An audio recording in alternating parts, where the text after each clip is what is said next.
Crude पे इसलिए focus कर रहा था क्योंकि जो वर्ल्ड बैंक की रिपोर्ट आई है ना, वो और डराने वाली है। वो कह रही है कि क्रूड की कीमतें जो है अभी की स्थिति से, उसने अनुमान दिया है $86 प्रति बैरल का, उसने अनुमान दिया है कि 26 में रह सकता है, और हालात बिगड़ गए तो ये $115 तक जा सकता है। और इससे पूरी दुनिया में जो है 35% क्रूड बिजनेस पर असर पड़ने की संभावना है। इस वजह से मुझे लगता है कि अगर हालात ठीक भी हो जाए तो मीडियम टर्म तक तो क्रूड आपको सताएगा ही सताएगा। दलजीत सर।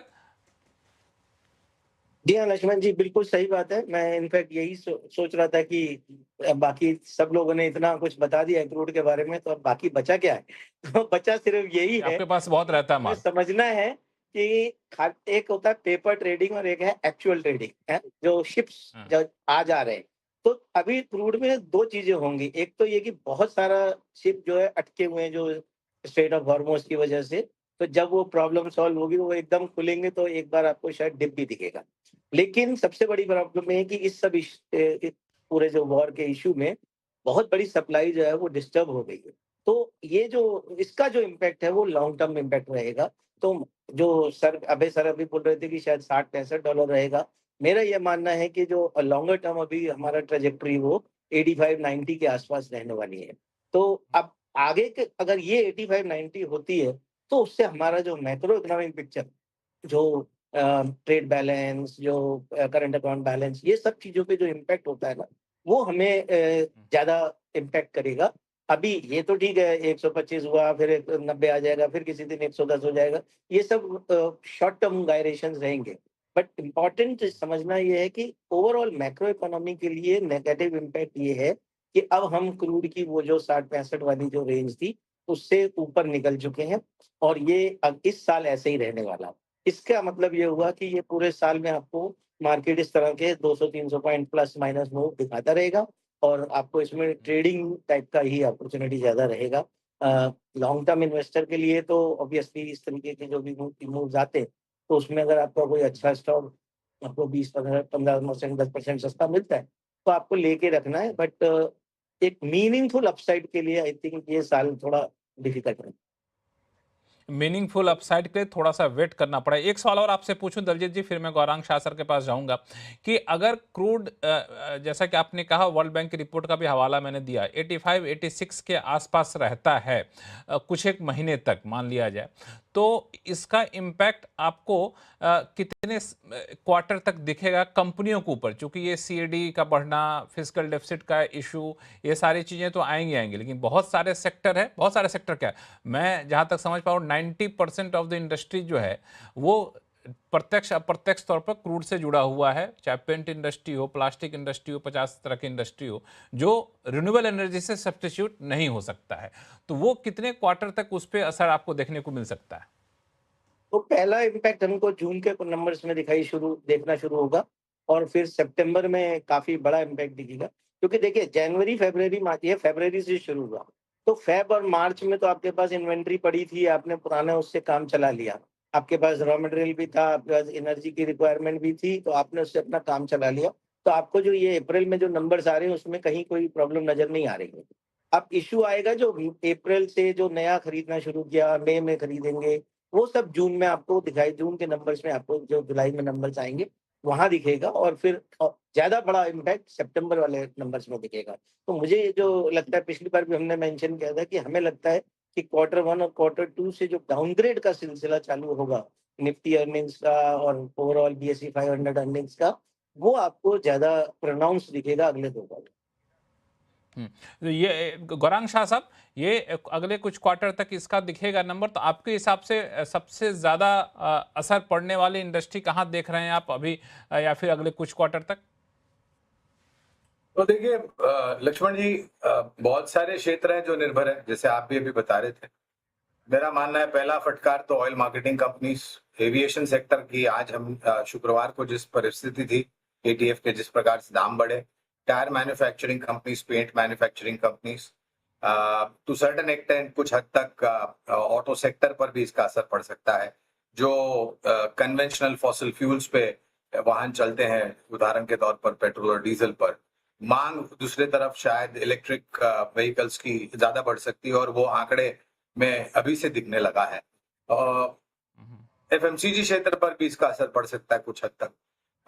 तो मेरे ख्याल से ये प्राथमिक क्षेत्र है लक्ष्मण जी, जहां पर ये नए वित्तीय वर्ष के पहले और दूसरी तिमाही में, और जैसे अभी दलजीत भाई बता रहे थे, मेरा भी मानना है कि दूसरी तिमाही में शायद जो मार और फटकार है ये और बढ़ सकती है, बशर्ते कि कोई अजूबा हो गया और धड़ाम से कच्चे तेल के दाम नीचे आ गए। एक बात जोड़ना और चाहूंगा, पिछले 2 दिनों में हमने सुना है कि यूएई ने ओपेक और ओपेक प्लस से 1 मई से अपनी जो मौजूदगी थी वो वापस ले ली है।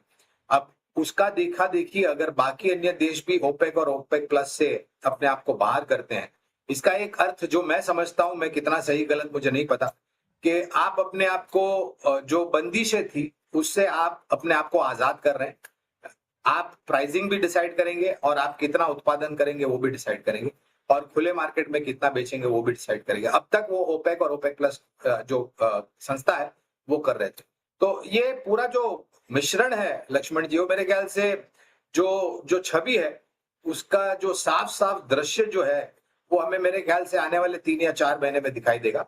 लेकिन मैं मानता हूं अगर ये परिस्थिति ऐसी ही रही या और बिगड़ी तो शायद हमें हमारी जो काल्पनिक उम्मीदें हैं बाजार में से इतना रिटर्न आएगा या ये क्षेत्र में से इतना रिटर्न आएगा, उस पर हमें जाकर के फिर से काम करना पड़ेगा। लेकिन दूसरी तिमाही में इस नए वित्तीय वर्ष में मेरे ख्याल से असर ज्यादा पड़ेगा। हालांकि यह है कि जो आपने यूएई की बात की, हम लोग इस पर चर्चा भी किए थे, तो एक राय निकल कर आए कि ट्रंप साहब चाहते भी थे कि ओपेक जितना कमजोर हो सके उतना अच्छा है, और यूएई इसी तरफ कदम उठाया। और दरअसल यूएई को भी लगता था कि भाई हमें अपने आप को मजबूत बनाना है तो हमें ओपेक से बाहर निकलना पड़ेगा।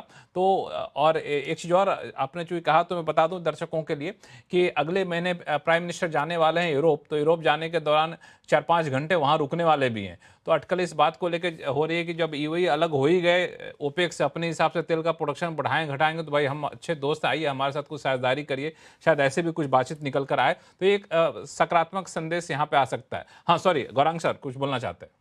तो ये अगर होता है ना, तो फिर अगर वो आयात निर्यात कच्चा तेल का होगा, जो भी देश ओपेक ओपेक प्लस से बाहर निकलते हैं उसमें डॉलर नहीं होगा, जहां तक मेरी जानकारी है। मेरे ख्याल से वो लोकल करेंसी डिनोमिनेशन में होगा, यानी कि ईरान और इंडिया की करेंसी, ये मेरा मानना है। ठीक है, तो मुझे लगता है कि आपने सही कहा, ये एक अच्छी अपॉर्चुनिटी होगी। लेकिन जो अभी दलजीत सर कह भी रहे थे कि क्रूड का बढ़ना जो सिर्फ क्रूड का बढ़ना तक नहीं रुकेगा, आगे चलकर आपका current account deficit, fiscal deficit पर असर पड़ेगा। तो इन सबको काबू करने के लिए जो सरकार कदम उठाएगी उसको ये मार्केट अभी से भांपना शुरू कर दिया है क्या, सुदीप सर? देखिए, 2 चीज मैं यहाँ पे बताना चाहूंगा। पहली बात तो गौरव भाई सेक्टर्स की बात कर रहे थे, उसमें मैं जोड़ना चाहूंगा लक्ष्मण जी 2 सेक्टर। एक फर्टिलाइजर, यहाँ पे बहुत बड़ी समस्या है और हम लोग को ये रियलाइज करना पड़ेगा। सरकार का सबसे बड़ा सब्सिडी फर्टिलाइजर को आज के दिन में जब नॉर्मल स्थिति था तब जाता था, और अभी फर्टिलाइजर सेक्टर में चारों तरफ से मार पड़ा है। Fertiliser production, fertiliser transport, fertiliser import, हर तरह से इस सेक्टर को मार पड़ा है। तो इस पे बहुत ज्यादा ध्यान रखना पड़ेगा। दूसरा सेक्टर जहां पे हम लोग ग्रीन शूट्स देख रहे थे पिछले क्वार्टर जब नतीजे आए, बहुत दिनों के बाद, स्पेशलिटी केमिकल्स, एग्रोकेमिकल्स, यहाँ पे भी जबरदस्त मार पड़ेगा। ये petrol prices, global oil prices ऊपर जाने के कारण और जो सप्लाई चेन डिसरप्ट होने के कारण। तो मैं सिर्फ ये जोड़ना चाहता था गौरव भाई के जो कमेंट है उनके साथ।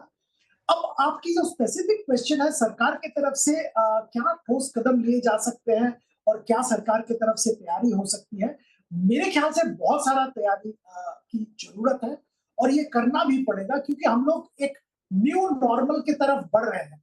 जो पहले हम लोगों ने देखा था कि 60-70 ये रेंज में डॉलर पर बैरल ब्रेंट चल रहा था, और हमारा जो बजट था वो भी इसी हिसाब से बना हुआ था। यूनियन बजट जो बना है ये भी 70 के आसपास क्रूड ऑयल का प्राइस लेके बना हुआ था। अब वहां पे न्यू नॉर्मल अगर सब लोग कह रहे हैं कि 90 के आसपास रहेगा, तो एक कंप्लीटली डिफरेंट पैराडाइम शिफ्ट हो रहा है। ये जो एक्स्ट्राऑर्डिनरी सिचुएशन है 125 150 ये सब छोड़ भी दीजिए, अगर 90 भी रहता है पर $90 पर बैरल ब्रेंट, तो वो भी एक न्यू नॉर्मल हो जाएगा। और उसके लिए हमारे जो बजट है, हमारा जो फिस्कल है, हर चीज पे बहुत स्ट्रेस आएगा और करेंसी का हाल तो हम देख ही रहे हैं। मैं एक चीज दूसरा और मुद्दा भी यहाँ पे आपको लक्ष्मण जी 1 मिनट के लिए बताना चाहूंगा। देखिए, एफआईआई की तरफ से पैसा आना जाना वो एक डिफरेंट डायनामिक्स है और यहाँ पे करीब 50 बिलियन जा चुका है ऑलरेडी। पर अगर 1 मिनट के लिए आप इसको भूल के एफडीआई पे फोकस करें, फॉरेन डायरेक्ट इन्वेस्टमेंट, जिसका मार्केट के ऊपर नीचे से कोई लिंक नहीं है, जो कि लॉन्ग टर्म निवेश देश में की बात हो रही है, वहां पे हम लोग बहुत बहुत पीछे हैं और नेट एफडीआई 0 के बराबर है पिछला 1-2 साल में। और यहाँ पे जबरदस्त काम करने की अपॉर्चुनिटी है। तभी आपका फिस्कल सुधरेगा, तभी आपका करेंसी पे प्रेशर कम होगा, तभी आपका बजट बैलेंस होगा। जब तक आप ये नहीं कर पा रहे हो, आप इतना 85-90% आपका ऑयल इंपोर्ट होता है और ऑयल प्राइस इतना बढ़ गया है, आपके लिए संभालना मुश्किल है अगर आप एफडीआई अट्रैक्ट नहीं कर पा रहे हो। और उसके लिए एक वार फुटिंग पे कदम लेना चाहिए, क्योंकि इलेक्शन के टाइम पे ये थोड़ा शायद हार्श है, बहुत एफर्ट लगता है पॉलिटिशियंस का, सरकार का भी बहुत एफर्ट लगाते हैं सब लोग इलेक्शन जीतने के लिए। बिल्कुल सही है, करना भी चाहिए, पर एक लेवल तक ये एफडीआई के लिए भी वो स्थिति आ गया है, वैसा एफर्ट लगाना जरूरी है आज के दिन। नहीं, एफडीआई से फायदा ये भी होता है ना कि एफआईज तो आज आए कल निकाल के चले जाएंगे। वो इस तरह से उतार चढ़ाव आता रहता है। एफडीआई में तो ये है कि आप ब्राउनफील्ड प्रोजेक्ट में लगा रहे हैं, ग्रीनफील्ड प्रोजेक्ट में लगा रहे हैं, लॉन्ग टर्म इन्वेस्टमेंट कर रहे हैं, उसका दूसरे तरह से इकोनॉमी पे बड़ा लंबा असर पड़ता है। और आपने जो कहा, कई सारे सेक्टर में अभी भी पोटेंशियल है और प्रस्ताव आगे बढ़ा था, सरकार ने बातचीत भी की, जो हुआ नहीं। मिसाल के तौर पे बैंकिंग सेक्टर उसका सबसे बड़ा एग्जांपल है, जहां पे सरकारी बैंकों में एफडीआई की सीमा बढ़ानी थी, तो वो भी एक बड़ा पोटेंशियल है। ऐसे कई सारे जगह हैं जहां पे सरकार को रिफॉर्म एजेंडा के तौर पे तेजी से आगे बढ़ना पड़ेगा। एफडीआई उसका एक बहुत बड़ा उदाहरण है।